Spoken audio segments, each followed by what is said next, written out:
Hello everyone, তো আমি ready হয়ে গেছি আজকে রথযাত্রা উপলক্ষে বড়দির বাড়িতে মানে জায়ুর দোকানে গণেশ পুজো হয়।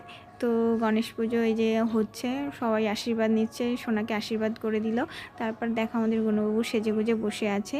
পুজো শেষে দোকানের সামনে ওই যে ঘটে কলা গাছ বসানো ওটা হচ্ছিল, ওটাও হয়ে গেল। তারপর আর সবাই আশীর্বাদ নিচ্ছিল ঠাকুর মশাইয়ের কাছ থেকে। আশীর্বাদ হয়ে গেলে ঠাকুরমশাই বলছিল চা করতে পারিস, তো আমি বললাম হ্যাঁ পারি। তো আমাকে বললো 1 কাপ চা খাওয়া। তো আমার চা হয়ে গেছে, ঠাকুরমশাইকে দিয়ে আসলাম। তারপর ঠাকুরমশাই চাটা খেলো, আর তারপরে চলে আসলাম আমি আমার ছেলেকে খাওয়াতে। আমার ছেলেকে খাওয়ানো মনে হচ্ছে যুদ্ধ জয় করা। তো আমি প্রতিদিনই এই যুদ্ধটা দিনে 3-4 বার জয় করে ফেলি।